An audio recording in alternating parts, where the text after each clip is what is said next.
All right, ladies and gentlemen, we're back promptly at 7:30-ish. Yeah, we're like a couple of housewives that are just always fashionably slightly late for 7:30 podcast. Gentlemen, how are you guys doing today? How's life treating you? Everything good? I couldn't be any better. If I was better, I would be Raul. That's true. I mean, you Yeah. can't hope for you can't hope for miracles. All you can do is just work with what you got, man. Yeah. Play the cards you've been dealt, and I've been blessed. Today's been good, so been looking forward to this. Joining you guys tonight. Eager to see what comes up and what we end up talking about. I know we've got a topic, but sometimes we steer off of that. But it's a good topic tonight. Willie, what you got going on, man? Anything new? Well, today is 16th anniversary where I went out and bought an accounting firm and decided to go out on my own back in 2008. So responded to a Craigslist ad. Lady wanted to sell. Little did I know she was really ready to sell. So she sold it and got out. And that's how I got my start on my own. So today I just looked down. It was May 1st. Hard to believe it. That was 16 years ago today that kind of took off from there. If you don't mind my asking, how much did you pay for the accounting firm 16 years ago? $30,000. Man. For about $100,000 book of business. So yeah, she was ready to go. She was really ready to go. No, not at all. Now, did that come with the building too, or just the book of business? Well, I had to buy the building separately, so I had to find the landlord on that. But altogether, whole thing for $70,000 building it. So pretty good deal back in the day. Yeah. Wait, sure. but you bought the building like you financed the building. You gave it like a down payment on the building. Yeah, well, back then, 2008, you just go to the bank and tell them what you need, and you got it. So just told them how much money we needed, and they financed the whole thing. But what was interesting about that purchase is it was kind of a triplex building. We had the middle section there, and everybody parked behind the building.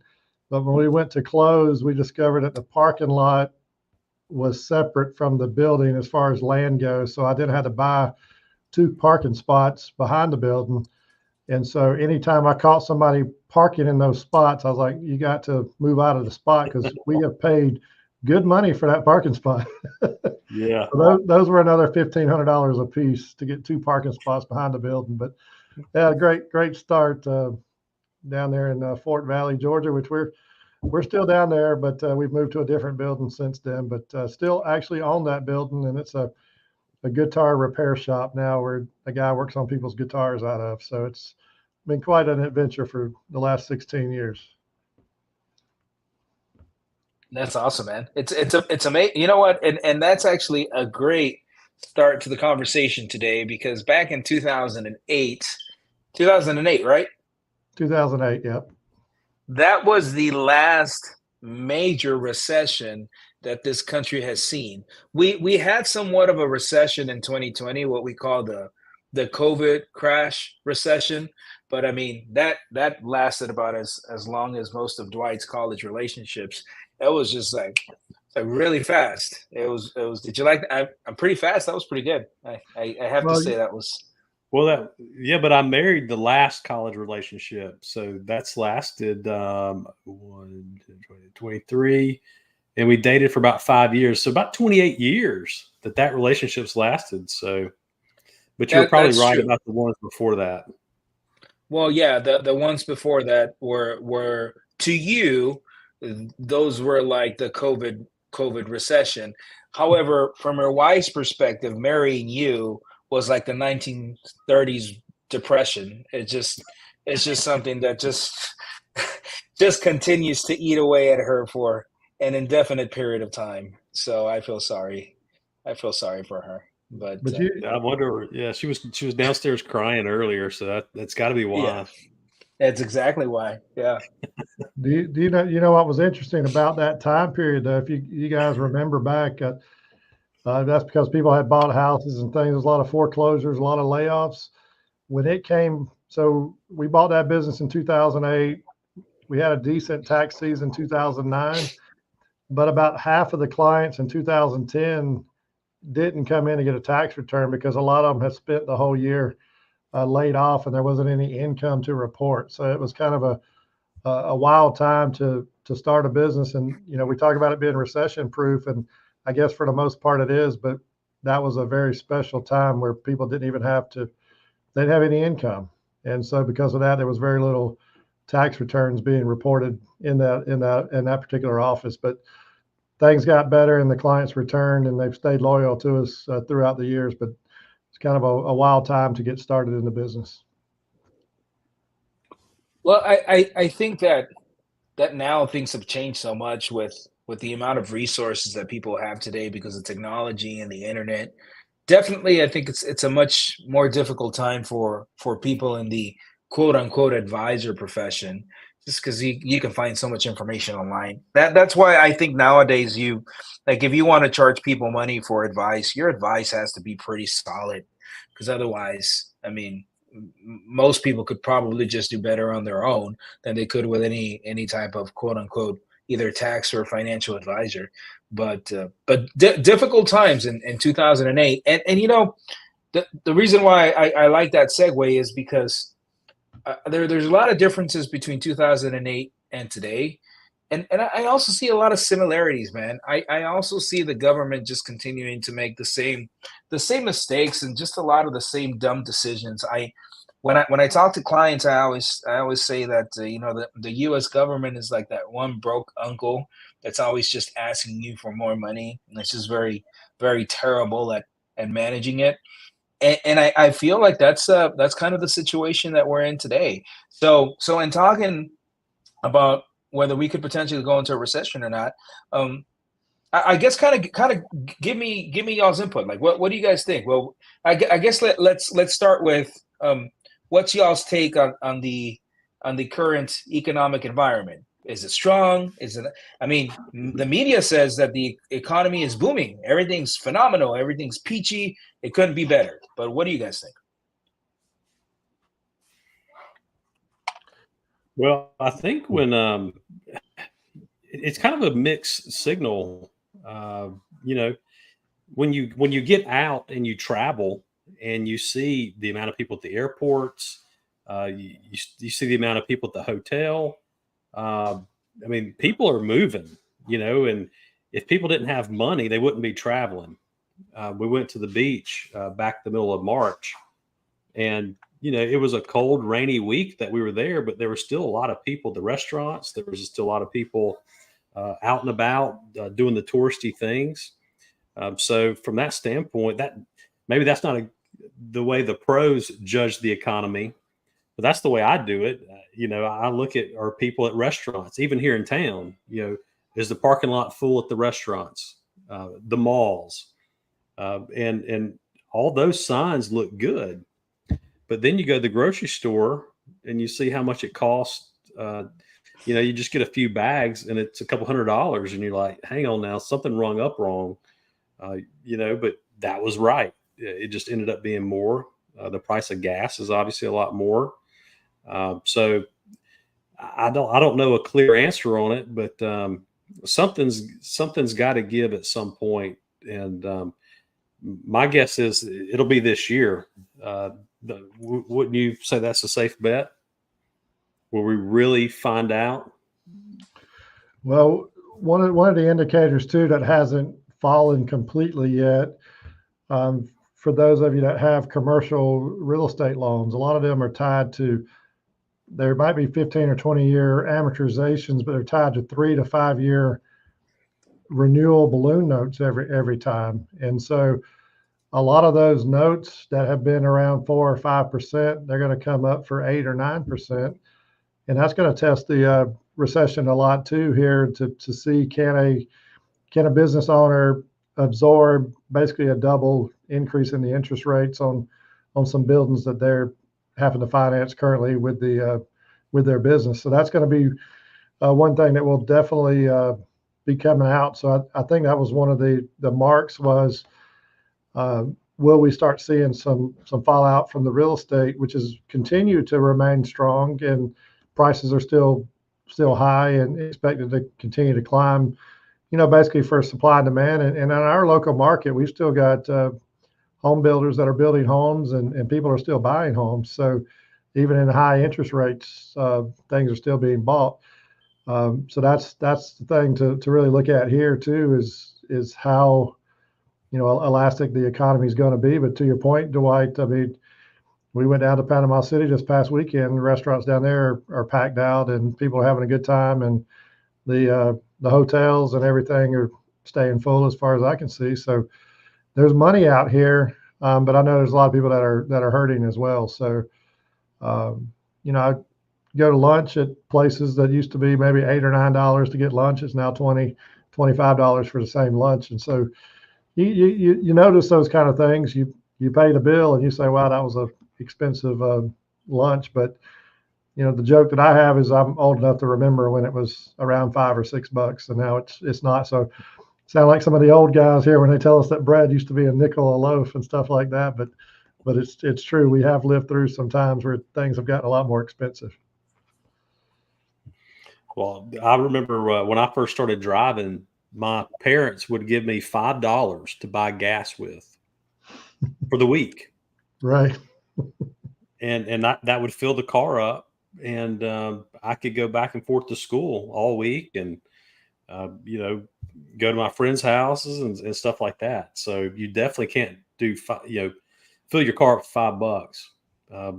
It's usually about 80 for me on a full tank. So yeah, that's definitely gotten a lot more expensive. But in a true recession, I mean, for a recession, doesn't there have to be some unemployment? Yes, there does have to be unemployment, but a lot of people think that that unemployment is a leading indicator, but actually unemployment is a lagging indicator. You don't have unemployment until you are already in a recession.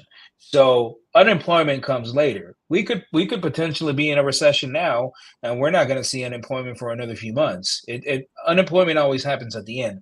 I think a huge part of what has happened is there's such a huge and this level of divide, the magnitude of the divide now between the wealthy and the poor, and realistically now if you make less than $100,000 a year, I mean, I hate to say it, but at today's prices, I mean, you're poor. It's very difficult to sustain a family on $100,000 a year.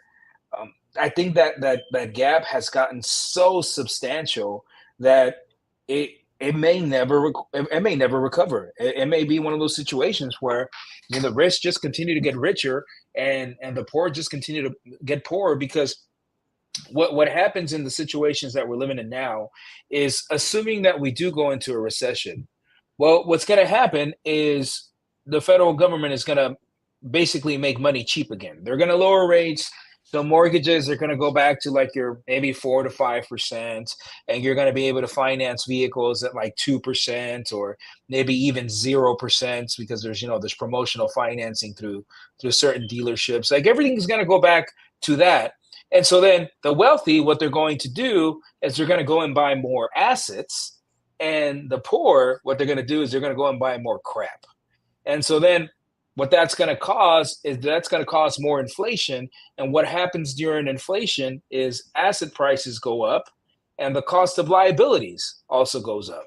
So I think we live in a very dangerous time today where unless you truly take a step back and analyze your financial situation and say, hey, it's probably time for me to start making better financial decisions, I think a lot of people are in for a world of hurt. But to your point, Dwight, um, unemployment comes towards the latter part of a recession, and I think a lot of what's happening now, because you've seen the stock market go up, you've seen crypto go up, you've seen everything go up. Well, that's just people with money buying assets, right? That's all it is. But it's the people that don't have a lot of money that buy the products behind those companies. Those are the ones that actually sustain those companies. They sustain the Amazon and the Google and the Apple because they're the ones that are buying the product. When those people run out of money, eventually that's going to affect the revenue of those companies. And when the revenue of those companies gets affected, that's when the wealthy people that are buying those stocks say, hey, now it doesn't really make sense to buy this company at this valuation because the revenue isn't there anymore. So they sell it and they sell it and they sell it and they sell it. And it's like a self-fulfilling prophecy where as much as the top tier people are the ones that make the investments, it's really the lower tier people that control the economy because there's just a lot more lower tier people than there are higher tier people. And those high tier individuals that are making the investments, at some point they just can't justify the valuation of companies and they sell them. And that's how we actually go into a recession. And I see a lot of people just flat out running out of money, man. It's a very scary situation because things have gotten drastically more expensive, but wages have pretty much stayed the same. And people are not getting paid any more money. So now they have to do the same with the amount of money they were making before, but with prices astronomically higher. Well, I think coming out of COVID, a lot of people had started having to get paid. You started having to pay employees more to get them to come back to work because the government was injecting a lot of free money, and some people could actually make more money not working.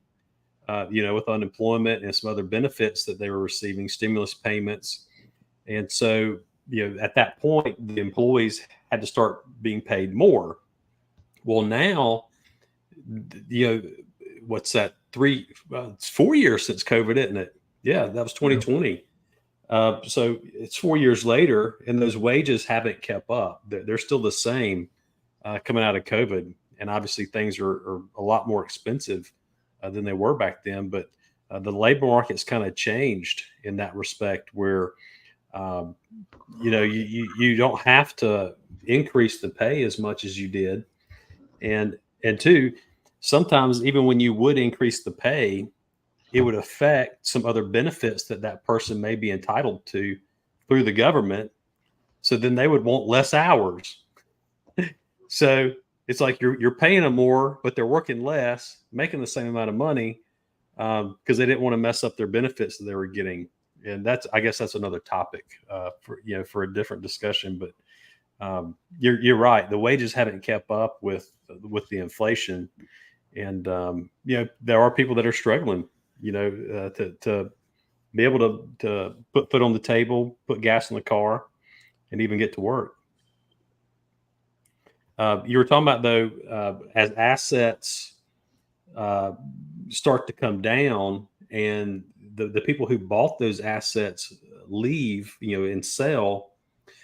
Do these same people, though, currently, in anticipation of things getting cheaper, or in anticipation of assets getting cheaper, are they sitting on a lot of cash? Yeah, that's exactly what happens. So every people underestimate the amount of money that goes into retirement accounts, like 401ks. So common everyday people, the only stock market exposure that they have is their 401k. That's it. That's the only stock market exposure that they have. And generally speaking, nobody is managing that 401k.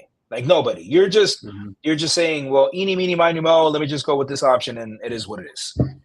Every month, you and your company are contributing into your 401k. So you're buying assets regardless of what the price or the valuation is.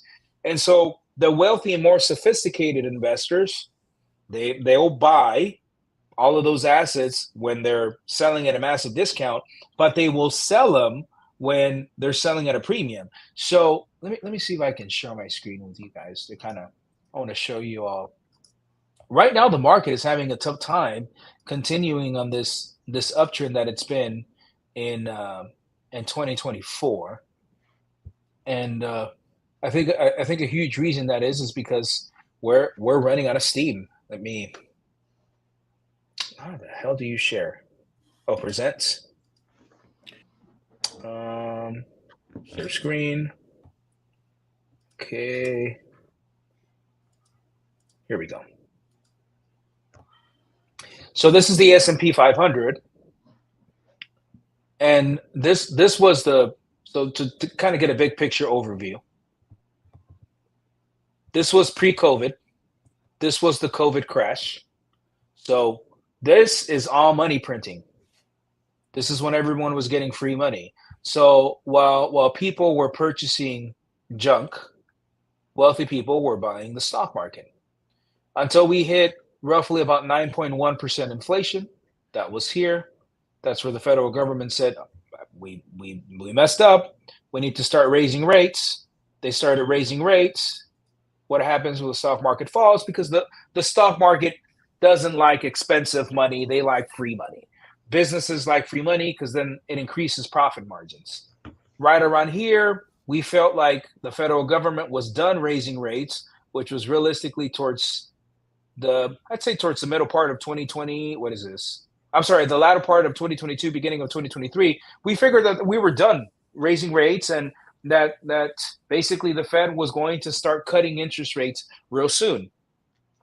And so we continued in this uptrend with the hope that the government was going to start to cut rates because inflation was coming down. So all of this is inflation coming down along with the stock market because they increased rates.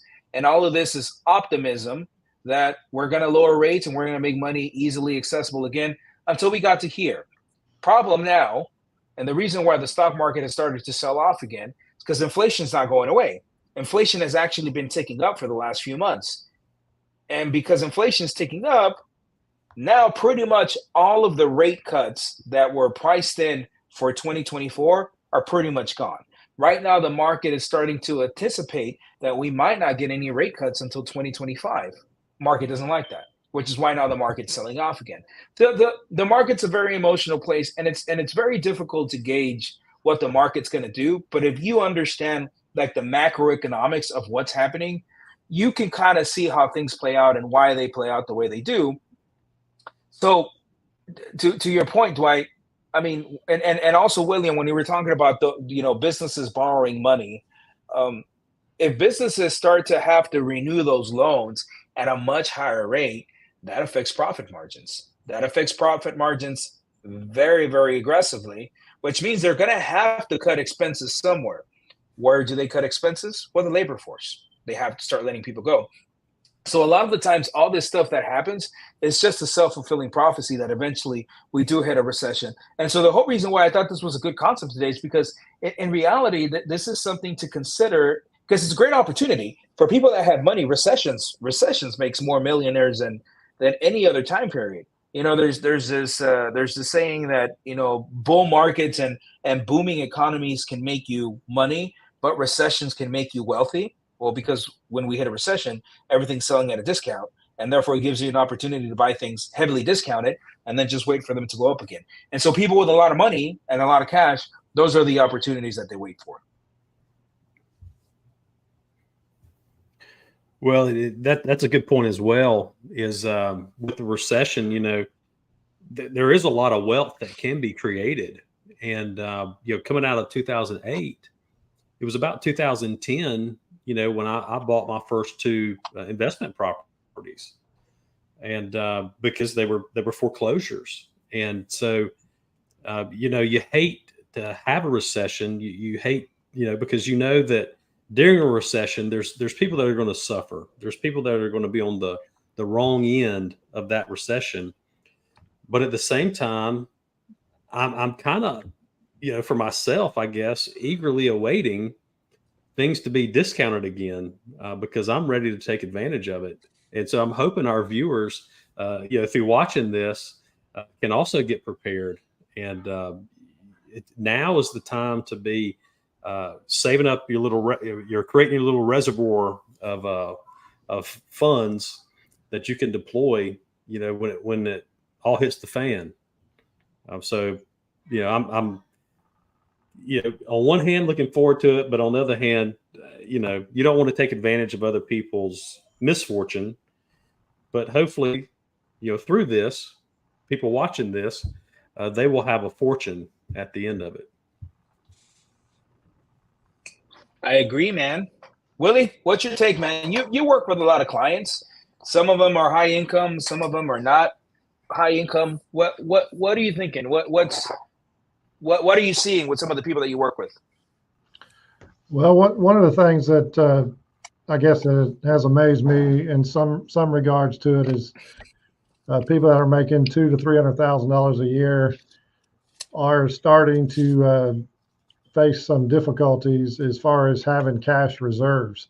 So whether that's lifestyle that they're living off of, or just the fact that it's consuming all of their income of what we used to talk, like you talk about $100,000 being a basic income, and we're seeing some people struggle at even higher levels, and so that's something to consider. But the interest rate environment that we've been in, I think people have been able to survive in it, but we don't know the long-term effect of it because it hasn't been going on that long. And so what we're thinking is that the government's going to step in, it being an election year and things like that, and lower the interest rates again to kind of head off a recession. But then they've also got to be careful that it doesn't lead to more inflation out here as well. But like we've got clients that still have strong cash reserves that will be able to take advantage of some things. And then we've got some clients that, might have been considered upper income that might now be considered just middle class income earners, and they're going to see some of the same struggles that we're seeing as well. But it's a very, very interesting time because the fact that the government printed so much money and gave so much money away, and now we find out that a lot of that money was just created digitally. It's not really backed by anything. So, I mean, money in itself is an idea, I guess. And so if you have it, you feel good about yourself. And if you don't, then you feel like you're struggling. But when they put as much free money out there, it basically does give you some perspective that everything that we've held on to may not be something that we can rely on anymore. So it's going to be some interesting times for sure. I mean, we've got a lot of uncertainty out here.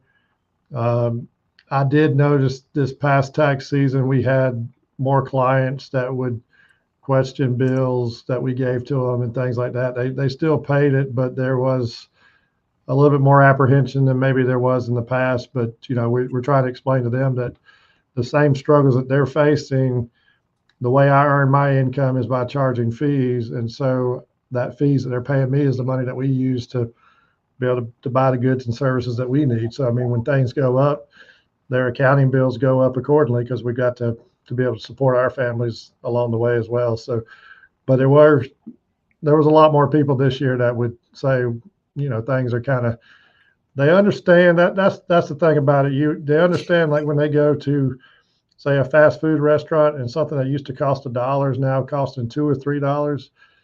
That's a significant increase. Although it's only a $2 or $3 increase, it's still a 50 to 100% increase. So, when we go up in our office 10 or 15%, the bill is a lot higher. So it looks a lot more, but the percentages are actually less than some of these things that are going up. But it's people are definitely paying more attention to prices these days because there is a lot of sticker shock out there.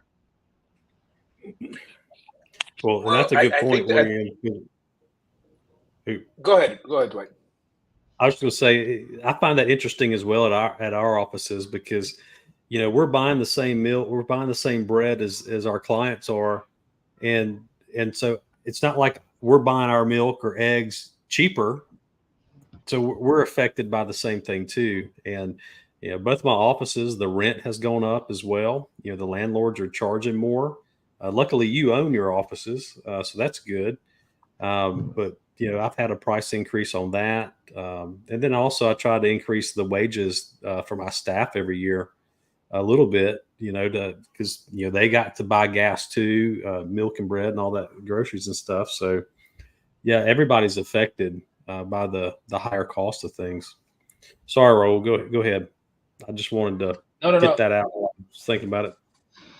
Well, all I was going to add was like the landlord cost, the rent is one thing. Insurance, dude. Mm, Insurance is freaking stupid. I mean, it's just astronomical. I mean, when you factor in insurance and then taxes, like I just got my property taxes for the two properties that I own, dude. It's ridiculous. Like they're both at $500,000. I was like, when the fuck did this happen? I can't go to the bank and pull out $1 million worth of equity, but yet they want to tax me at $1 million worth of valuations. I'm just like, dude.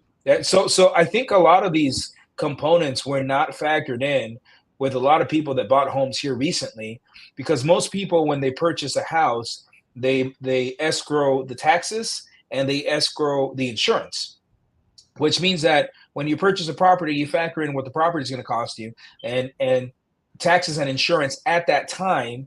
Let's say your monthly payment is $2,200, but now insurance doubled and taxes almost doubled, and so now instead of paying 2,200, you're paying 2,600, but you only budgeted 2,200.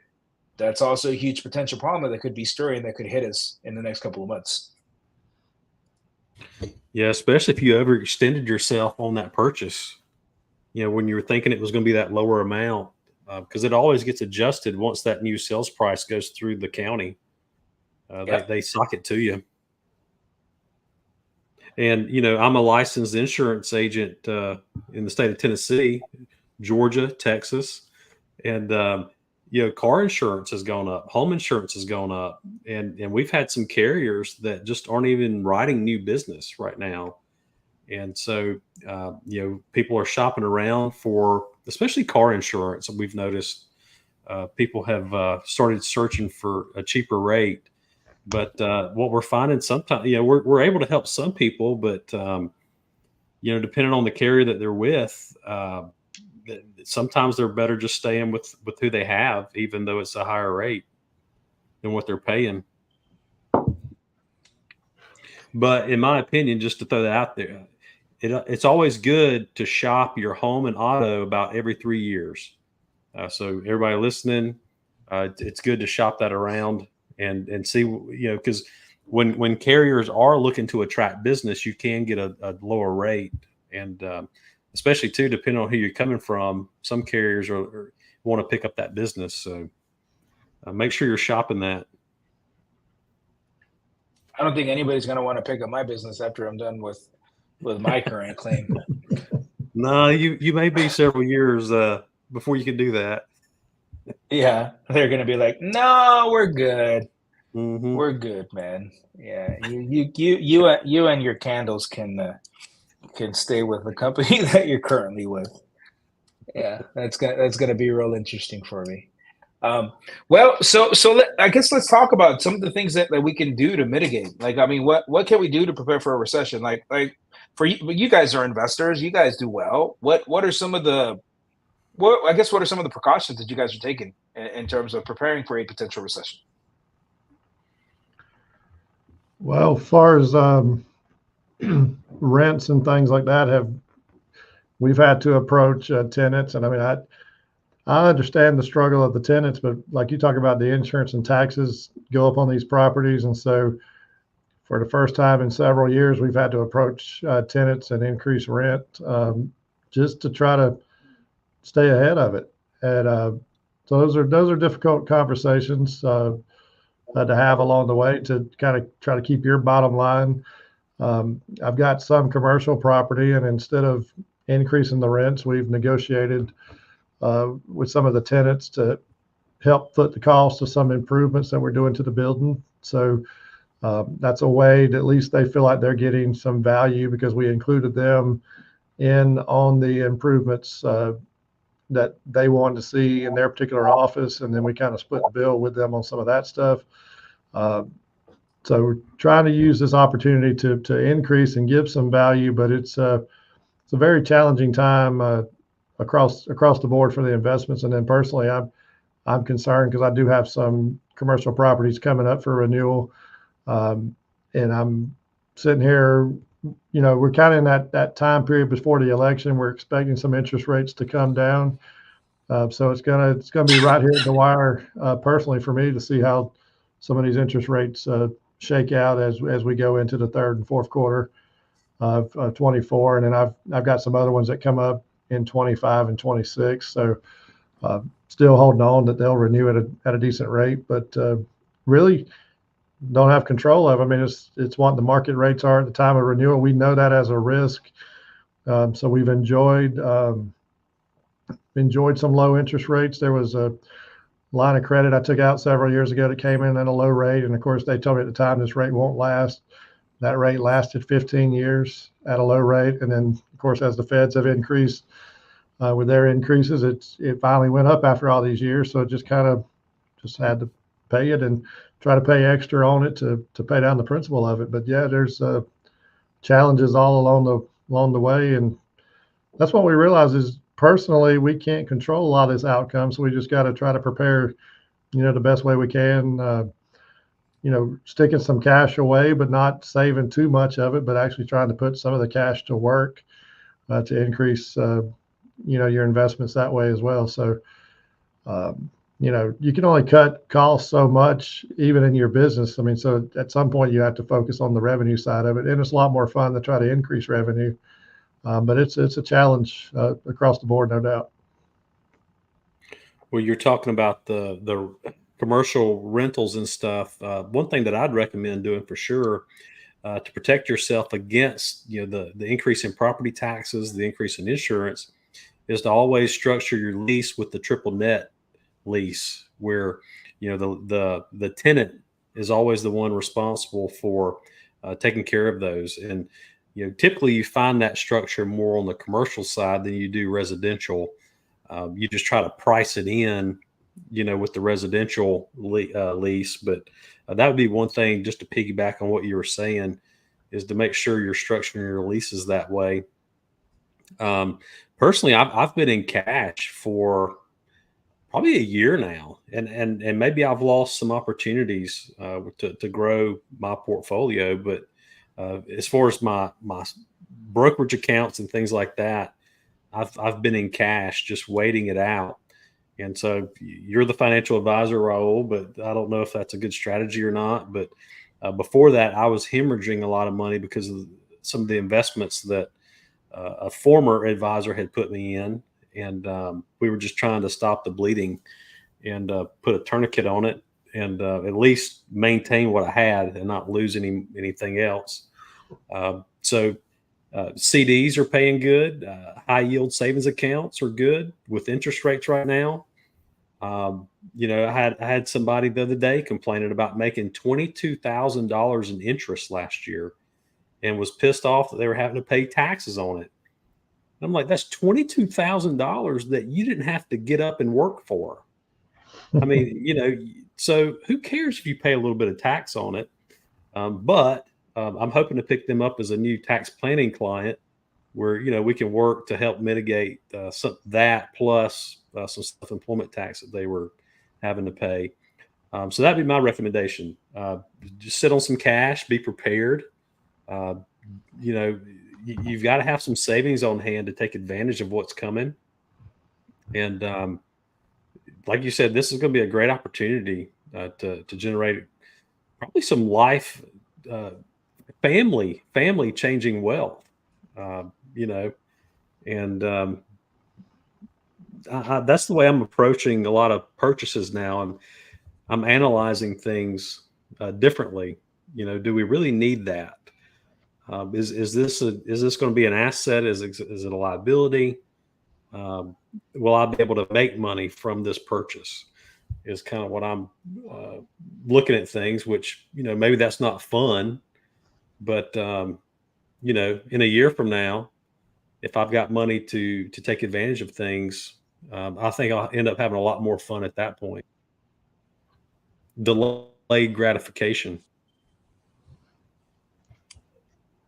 Well, delayed gratification is a tough concept to teach people, but to your point, yeah, I agree. Having cash is extremely important as long as you have cash with purpose. I think a lot of the times people have cash with no purpose. They just have cash just for the sake of having cash and looking at it in a bank statement, doing absolutely nothing, but you know is there. I don't think that's healthy. I think that's detrimental, especially in a high inflation environment. Your cash is devaluing every single year. But cash with purpose, where you're like, hey, I'm waiting because if this happens, I'm going to do this, and if this happens, I'm going to do this. Then I think that makes you very powerful. It gives you a lot of opportunities to do a lot of really cool stuff, and make family changing wealth.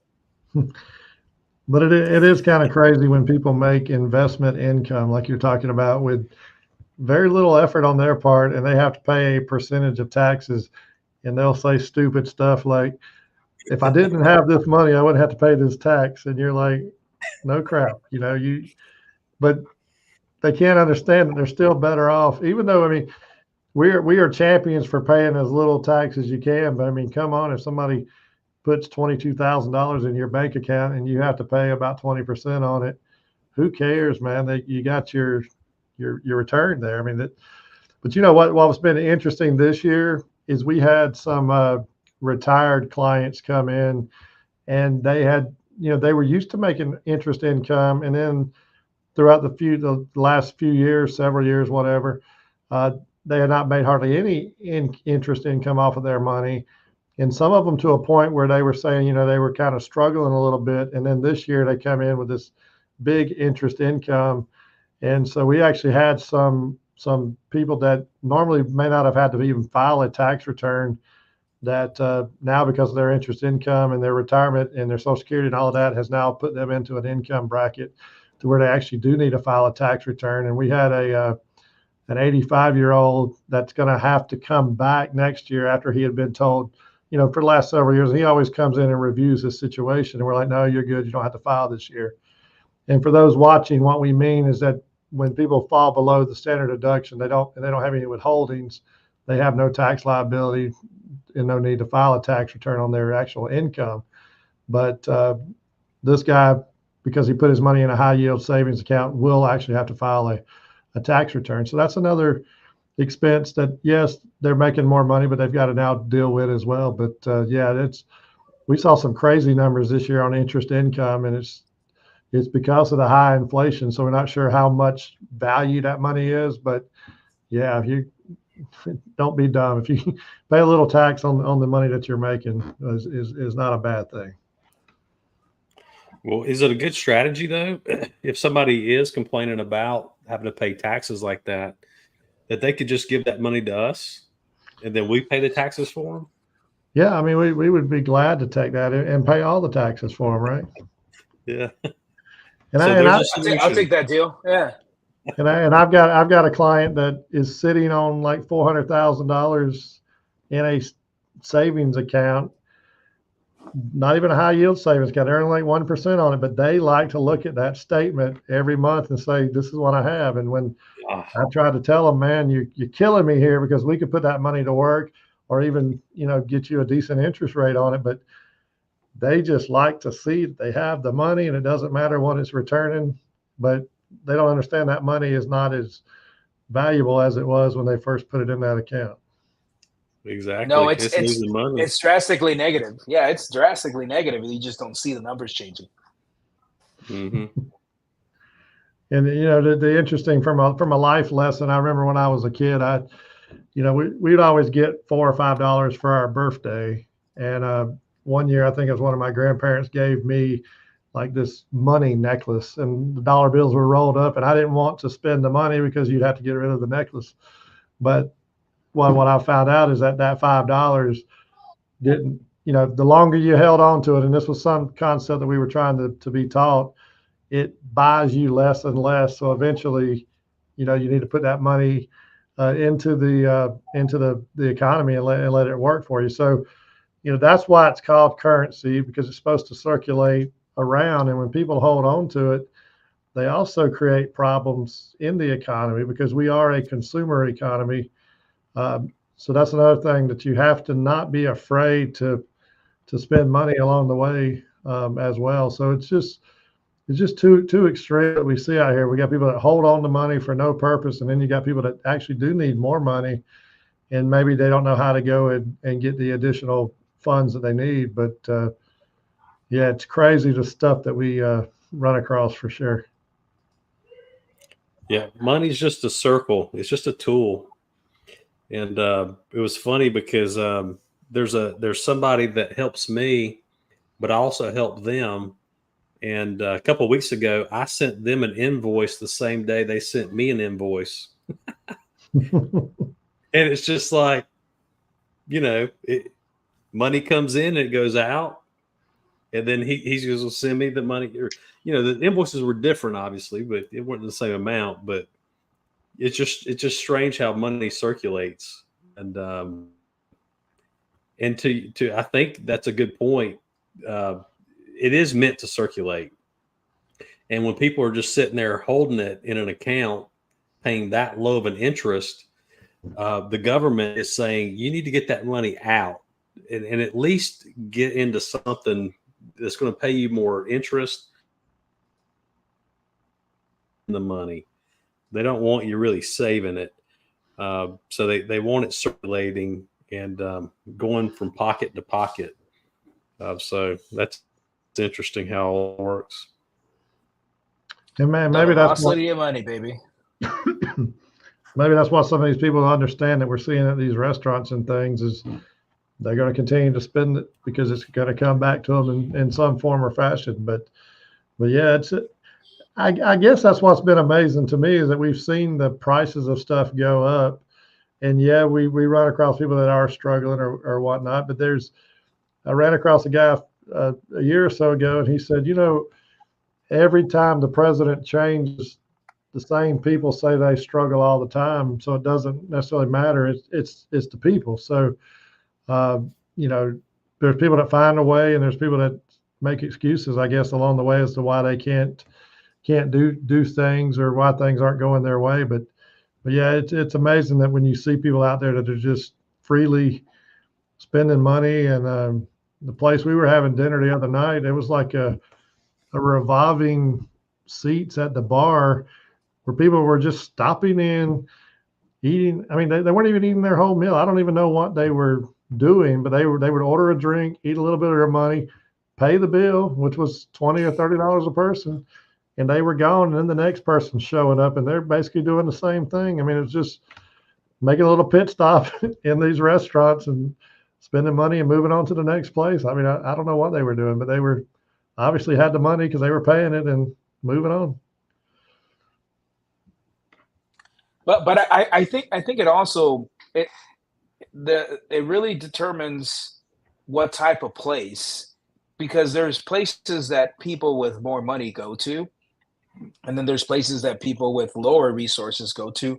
And I think the places that are really struggling are those that service people with lower resources, because people with money have money. I mean, they've enjoyed this inflation run.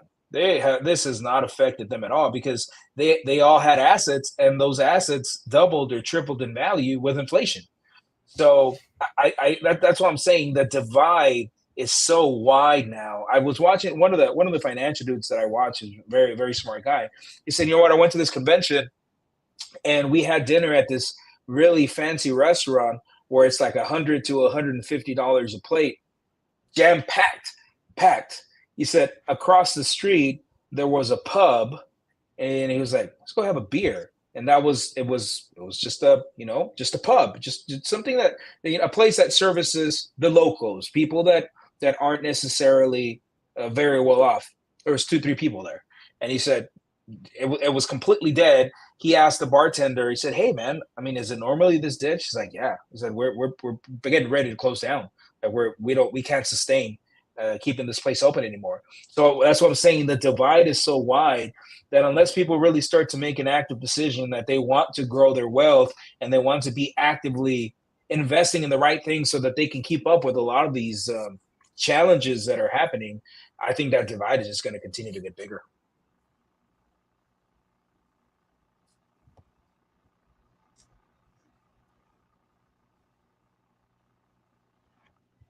Did I lose you guys? Yeah, I think I had a connection issue. Can you hear me? I can. Hello, hello. Okay. We we can Speaking hear of you. Can you hear us? recession, yeah. Can you hear that little bleep? There's a bleep. I can. Yeah. Uh-huh. Uh, some gold trades being made. So Oh, really?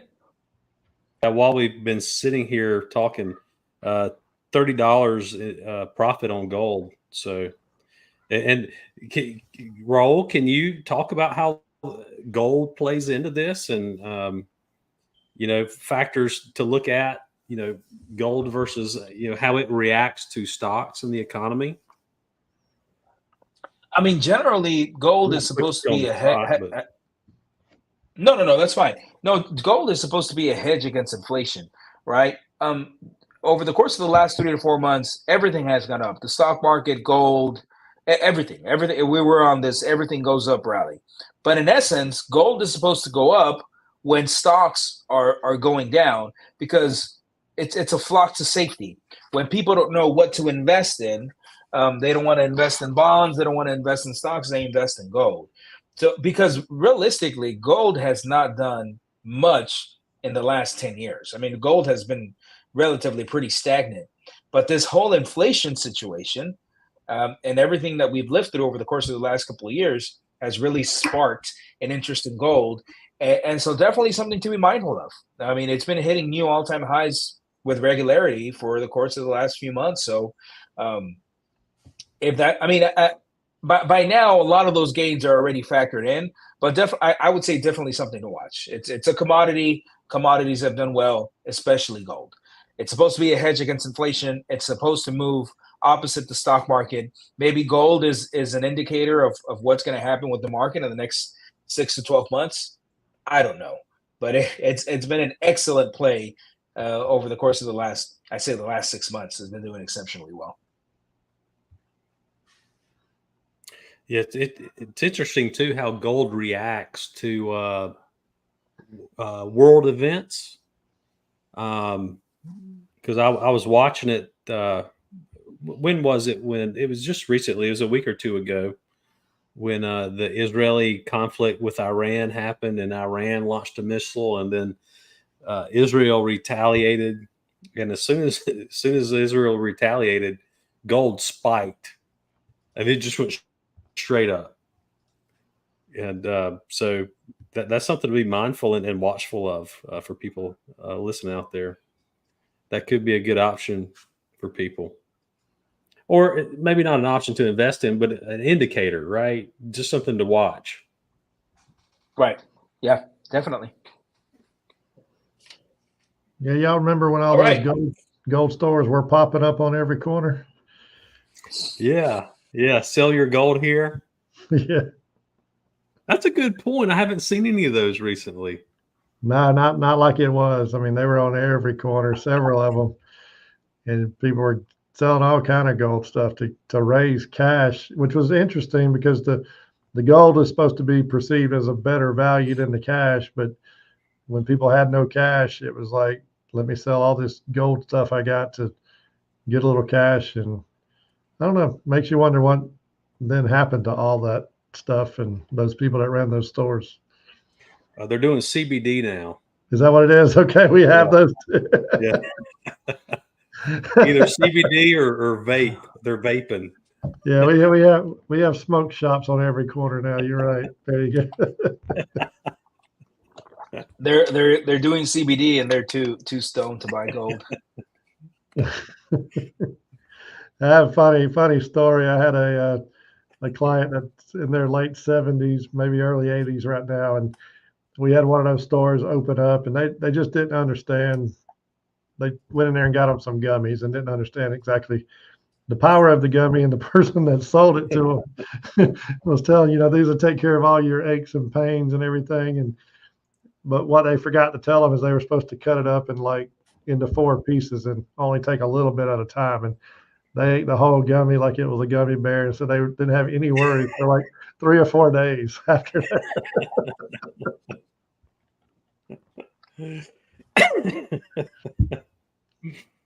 So whatever they got worked for them, but they were out of this world for a few days. So definitely when you're dealing with those gummies in Vegas, don't eat the whole bag. Yeah, No. it's probably not gonna. That's not gonna end well. Probably not a good idea.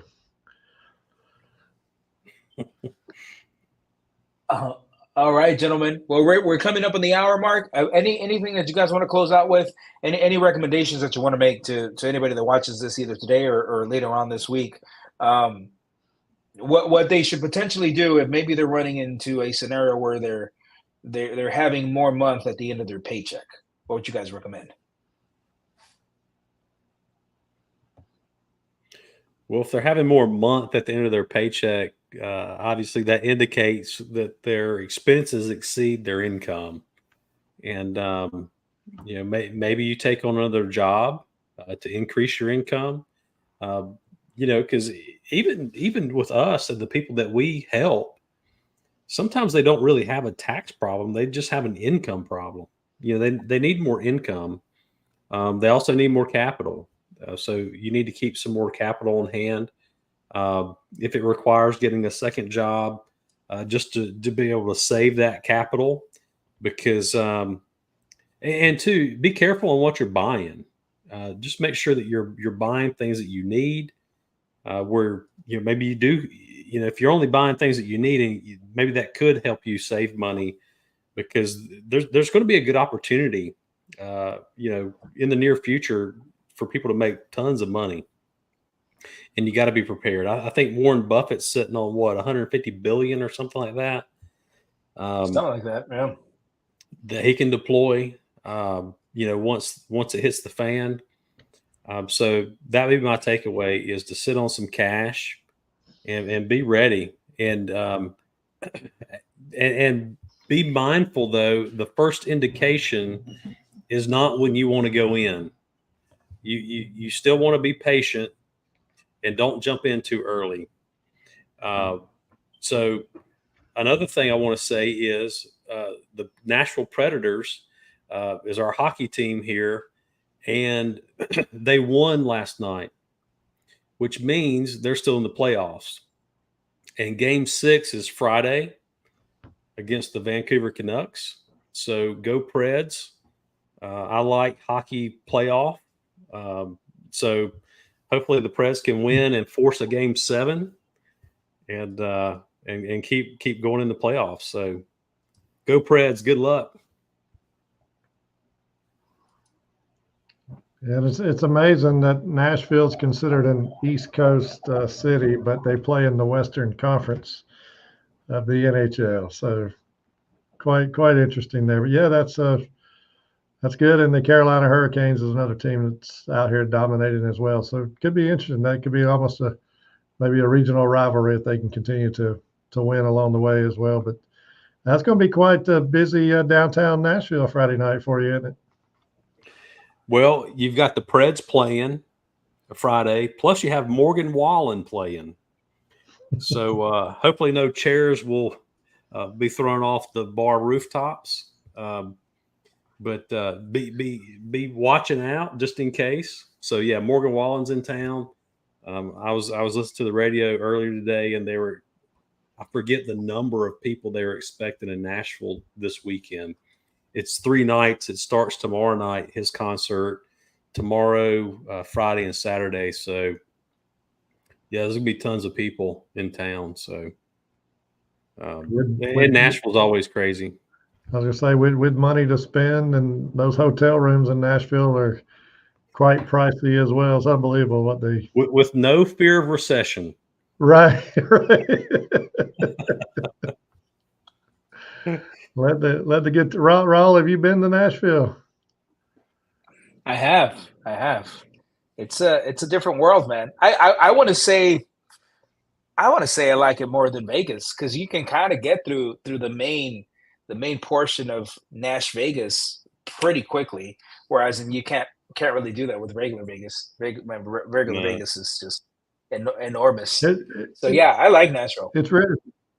It's really amazing because the area around Nashville has grown up, but downtown area, when you walk down Broadway and those other streets that are down there, it has the feel of a small town, but yet all these people from around the world are coming there. So it's changed a lot through the years for sure.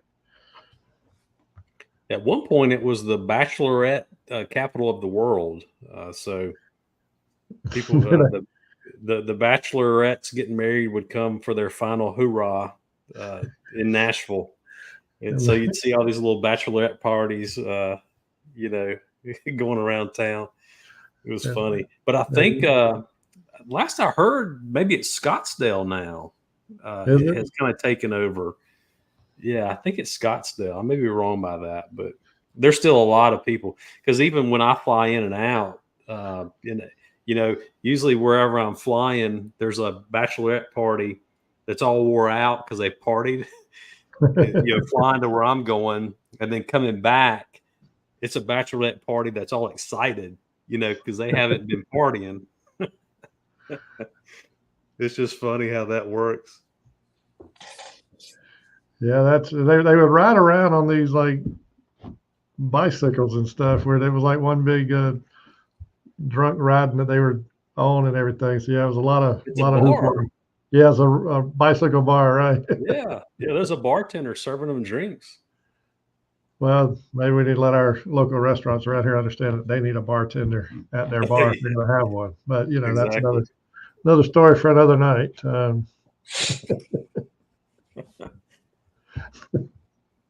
But you did get served, right? I finally got served, but the lady said, "Sir, you will have to sit at a table. We are not going to serve you at the bar." So, it was a decent meal too. So no complaints there, but they were hell bent. And then a robot brought the food out to you. So I'm like, why can't the robot run the bar then? Good point.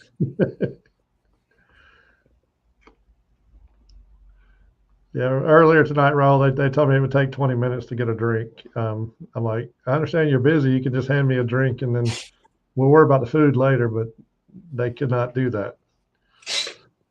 Because they didn't have a bartender? Didn't have a bartender. Had 4 other people standing around, that could open up the refrigerator, but I guess that was beside the point. That does not sound like a place that I'd like to go to. Yeah. No. I didn't realize that. I was figuring out how the robot would know when they were done with your food, but you have to push a button on the robot to let them know that you're finished getting the food off the robot. So quite the experience tonight. And this is small town Georgia, right? Yeah, small town. And they got a robot. That's pretty slick. You got a robot bringing the food and 4 people standing around telling you why they can't serve you food. Quite the paradox there. Well, gentlemen, I think we're going to call it a wrap. Ladies and gentlemen, thank you for watching. If you guys watch this later on, we're gonna try to make some changes here to make the show a little bit more exciting and enticing. We haven't had an opportunity to bring any guests yet, but we're gonna bring you guys some guests, some people that have made a substantial amount of income, money through their businesses, through their careers, how they're investing that money, and what it is that they're doing to just put themselves in better situations. Hopefully, you guys can learn a lot from that. But thank you for watching, and we'll see you guys next week. Yeah. All right.